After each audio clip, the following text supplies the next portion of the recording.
প্রিয় শিক্ষার্থী ভাই বোনেরা, আসসালামু আলাইকুম। এর আগের ভিডিওগুলিতে আপনাদেরকে বলেছিলাম আমি যে ভার্ব প্লাস আইএনজি গ্রামারের যে 18টা নিয়ম আপনাদেরকে দিব, যেই নিয়মগুলি পড়লে আপনারা উইথগুলো এবং উইদাউটগুলোতে আর আপনারা আটকাবেন না যে কোথায় আপনাদের ভার্ব প্লাস আইএনজি বসাতে হবে। তো সেই নিয়মের অংশ হিসাবে এই নিয়মটা যে টাইমিংয়ের খেলা, দেখেন এখানে প্রেজেন্ট এবং পারফেক্ট পার্টিসিপলের যে একটা পার্থক্য আছে, সময়ের যে একটা ব্যবধান আছে, এর উপরে ভিত্তি করে যে প্রেজেন্ট এবং পারফেক্ট পার্টিসিপল বসাতে হয় সেটাই আপনাদেরকে শেখাবো।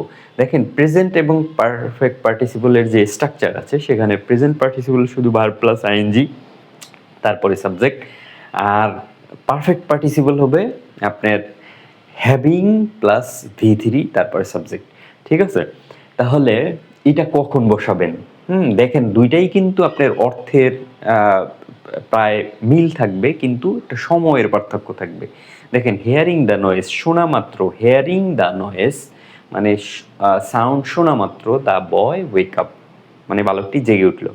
Are having finish the work মানে কাজ শেষ করার পরে হি ওয়েন্ট হোম, সে বাড়ি চলে গিয়েছিল। এখন দেখেন এই হেয়ারিং, এইখানে যদি আপনি হ্যাভিং ফিনিশ না দিয়ে শুধু finishing the work he went home, তাতেও কিন্তু আপনার আপনার আমাদের যে স্পোকেন ইংলিশ, তাতে কিন্তু আপনার সেন্টেন্সটা হয়ে যাবে, কিন্তু আপনি গ্রামাটিক্যাল যখন আপনি পার্থক্য দেখতে যাইবেন তখন কিন্তু ভুল হবে।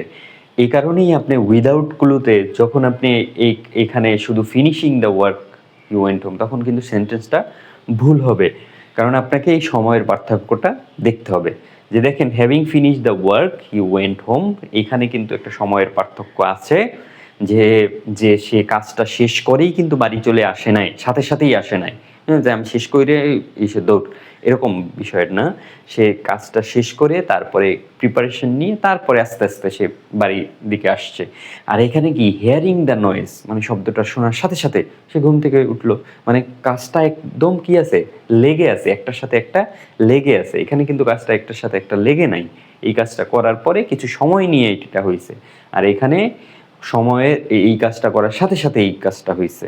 এই জন্যে যখন হেয়ারিং দ্য নয়েজ অর্থাৎ শুধু ভার্বের সাথে আইএনজি বসাবেন, এটা হবে প্রেজেন্ট পার্টিসিপল। আর যদি হ্যাভিং ফিনিশ দ্য ওয়ার্ক অর্থাৎ having plus V3 plus subject, এইভাবে যদি হয় তাহলে হবে পারফেক্ট পার্টিসিপল। এইটা বুঝবেন আপনি সেন্টেন্সটা দেখে যে আসলে এটার অর্থটা কি আসলে বোঝাতে চাচ্ছে, সাথে সাথে হয়েছে নাকি হচ্ছে কিছু সময় নিয়ে হয়েছে। ধন্যবাদ, পরবর্তী ভিডিও দেখার আমন্ত্রণ রইল। আল্লাহ হাফিজ।